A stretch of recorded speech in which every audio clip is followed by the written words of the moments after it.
everybody, Miss Saltstein here. I wanted to do one of the problems from Unit 9, Lesson 3 on random sampling. So in this example, the middle school has 450 students. In a random sample of 100 students, 8 of those students indicated that they have traveled outside of the United States. Predict the number of students in the middle school who have traveled outside of the United States. Okay. So what I'm going to do here is I'm going to use this idea that the sample is, a small part of the population that represents the population. So let's say this is your school.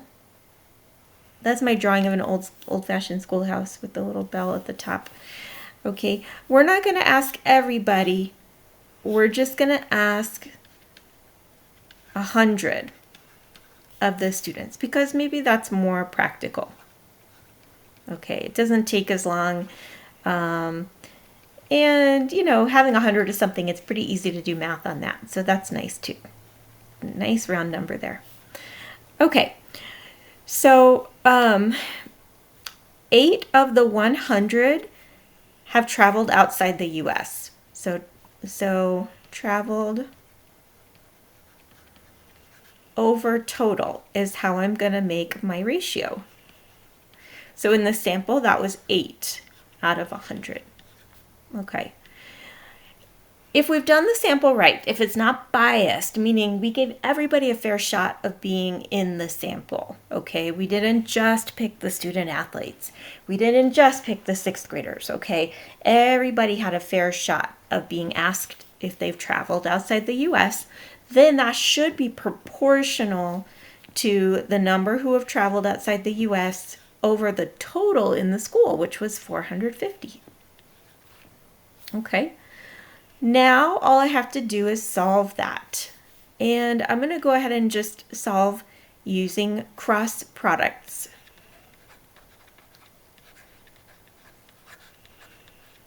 You can use cross products when you have a proportion. In a proportion, meaning two fractions that are equal to each other, okay, you can cross multiply and those numbers will equal each other. So whatever 8 times 450 is will equal 100 times t. And that's just a special property of proportions. Okay, I don't know what 8 times 450 is. I'm going to do that in a calculator.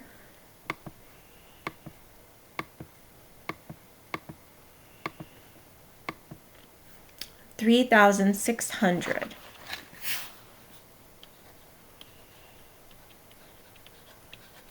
That will equal 100 times the number of kids who have traveled outside the U.S. And to get the variable by itself in this equation, I'm going to divide. 100t means 100 times t. So I'm going to undo that with division. And I'm going to divide these both by 10. Boom! Let me divide them both by 10 again. Boom! I'm getting 36 as the answer here. 36 students. All right. And does that make sense to me? Well, it kind of does, because if we're getting 100 students, okay, the population is about 4 times bigger. And then 8 students times 4, that would be close to 36, right? It'd be 32. So this answer seems reasonable to me, and I'm going to say good to go. All right. That's that one. Thanks, guys.